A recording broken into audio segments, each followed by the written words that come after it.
পাবদা মাছ তো আপনারা অনেকভাবে বানিয়ে খেয়েছেন। একবার আমার মতো এইভাবে পাবদা মাছের রেসিপিটা বানিয়ে খেয়ে দেখবেন, খেতে কিন্তু অসাধারণ হয়। নমস্কার বন্ধুরা, স্বপ্নার কিচেনে আপনাদের সবাইকে স্বাগত জানাই। আমার আজকের রেসিপি পাবদা মাছের রসা। আর গরম গরম ভাতের সাথে এই পাবদা মাছের রসাটা খেতে কিন্তু দারুণ লাগে। আশা করি রেসিপিটা আপনাদের ভালো লাগবে। যদি রেসিপিটা আপনাদের ভালো লেগে থাকে ভিডিওটাকে একটা লাইক ও শেয়ার করে দেবেন। তাহলে দেখে নেওয়া যাক আমার আজকের রেসিপিটা। পাবদা মাছের রসা বানানোর জন্য এখানে নিয়েছি প্রায় 500 গ্রাম মতো পাবদা মাছ। মাছগুলোকে আমি আগে থেকেই খুব ভালো করে জল দিয়ে ধুয়ে নিয়েছি। এবারে মাছগুলোকে ম্যারিনেট করে নেব। ম্যারিনেট করার জন্য মাছের মধ্যে দিয়ে দিলাম 1 চা চামচ নুন, 1 চা চামচ হলুদ গুঁড়ো আর দিয়ে দেবো 1 চা চামচ সর্ষের তেল। এবারে নুন, হলুদ গুঁড়ো, সর্ষের তেল দেওয়ার পর মাছটাকে খুব ভালো করে মেখে নেব।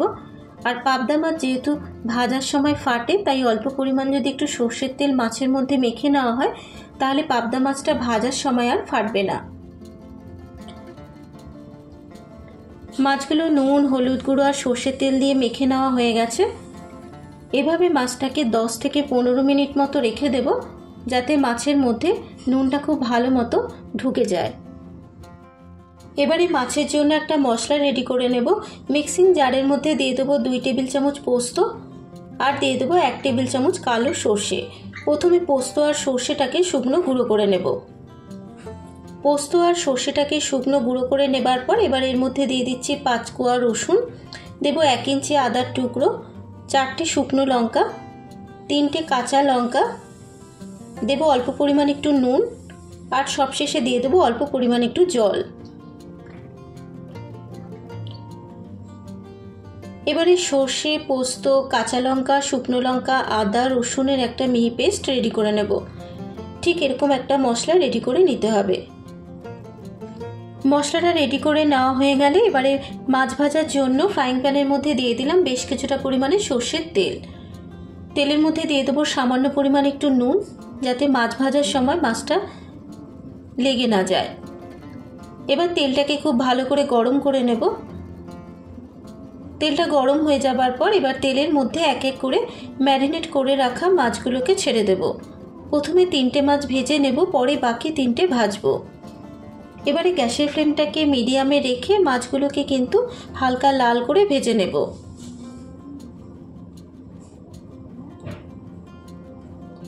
মাছের এক পিঠ ভাজা হয়ে যাবার পর এবার মাছগুলোকে উল্টে দেব। এইভাবে উল্টে পাল্টে মাছগুলোকে হালকা লাল করে ভেজে নিতে হবে।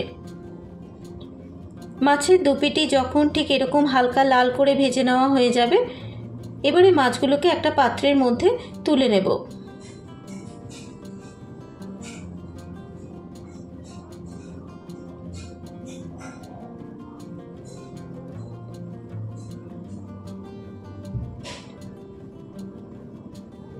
তিনটে মাছ ভেজে তুলে নেবার পর ওই একই তেলে বাকি 3টে মাছ ওই একইভাবে হালকা লাল করে ভেজে নেব। তবে মাছগুলোকে বেশি কড়া করে ভাজবো না, কারণ মাছ যদি বেশি কড়া করে ভাজা হয় মাছের স্বাদ কিন্তু নষ্ট হয়ে যায়। তাই এখানে আমি মাছগুলোকে হালকা লাল করেই ভেজে নিলাম। পরের 3টে মাছও কিন্তু হালকা লাল করে ভেজে নেওয়া হয়ে গেছে। এবারে মাছগুলোকে একটা পাত্রের মধ্যে তুলে নিলাম। মাছ ভেজে তুলে নেবার পর ওই তেলেই রান্নাটাকে করব। তেলের মধ্যে দিয়ে দিলাম 1/2 চা চামচ কালো জিরে, ফোড়ন দিয়ে দিলাম। এবারে 15 সেকেন্ড কালো জিরেটাকে ভেজে নেব। কালো জিরেটা ভেজে নেবার পর এবার এর মধ্যে দিয়ে দেবো একটা মাঝারি সাইজের পেঁয়াজ কুচানো। এবারে গ্যাসের ফ্লেমটাকে মিডিয়ামে রেখে পেঁয়াজটাকে একটু লাল করে ভেজে নেব।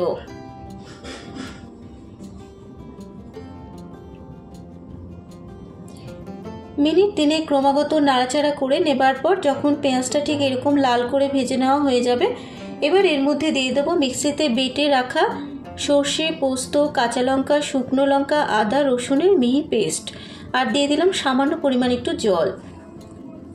এবার মশলার মধ্যে দিয়ে দেবো 1/2 চা চামচ হলুদ গুঁড়ো, দেবো স্বাদ মতো নুন আর কালারের জন্য দিয়ে দেবো 1/2 চা চামচ কাশ্মীরি লঙ্কার গুঁড়ো। এবার এই মশলাটাকে মিনিট 3-4 সময় ধরে খুব ভালো করে কষিয়ে নেব।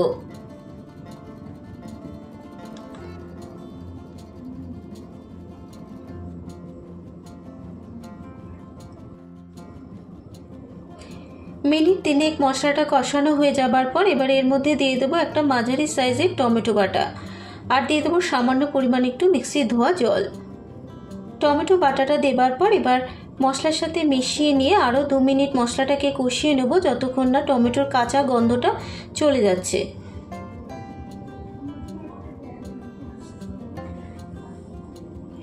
মিনিট 2 কষানো হয়ে যাবার পর এবার গ্রেভির জন্য দিয়ে দেবো এখানে 1/2 কাপ মতো জল। আপনারা যে যেরকম গ্রেভি খাবেন সেই বুঝে কিন্তু জলটাকে অ্যাড করবেন। জল দেবার পর এবার মশলার সাথে মিশিয়ে নেব।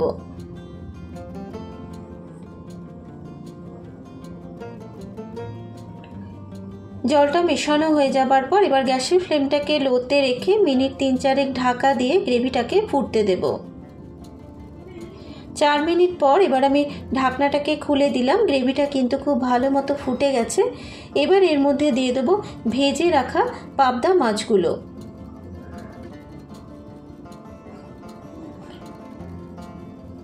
মাছগুলো দেবার পর এবার গ্রেভির সাথে মাছগুলোকে একটু উল্টে পাল্টে নেব।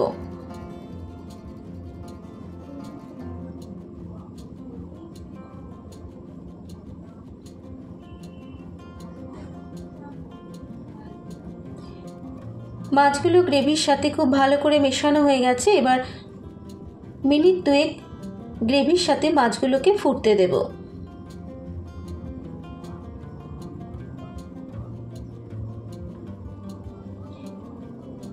দু মিনিট মাছগুলো গ্রেভির সাথে ফোটানো হয়ে যাবার পর এবার সবশেষে দিয়ে দেবো অল্প পরিমাণ একটু ধনেপাতা কুচানো। তবে ধনেপাতাটা যদি আপনাদের অপছন্দ হয় আপনারা কিন্তু নাও দিতে পারেন। ধনেপাতা কুচানোটা দেওয়ার পর এবার হালকা করে একটু নেড়ে নেব যাতে মাছগুলো ভেঙে না যায়। ধনেপাতাটা মেশানো হয়ে যাবার পর এবার গ্যাসের ফ্লেমটাকে বন্ধ করে মিনিট 2-3 ঢাকা দিয়ে স্ট্যান্ডিং টাইমে রেখে দিলেই তৈরি হয়ে যাবে পাবদা মাছের রসা। তৈরি হয়ে গেছে আমার আজকের রেসিপি পাবদা মাছের রসা। আমার আজকের রেসিপি আপনাদের কেমন লেগেছে অবশ্যই আমাকে কমেন্ট করে জানাবেন। যদি রেসিপিটা আপনাদের ভালো লেগে থাকে ফেসবুক থেকে দেখলে পেজটা ফলো করার অনুরোধ রইল। আর যারা ইউটিউব থেকে দেখছেন অবশ্যই আমার চ্যানেলটাকে সাবস্ক্রাইব করে পাশে থাকা বেল আইকনটি প্রেস করে দেবেন। তাহলে আজকের মতো এই পর্যন্ত। আবারও হাজির হয়ে যাব অন্য কোনো নতুন রেসিপি নিয়ে। সুস্থ থাকবেন, ভালো থাকবেন। ধন্যবাদ।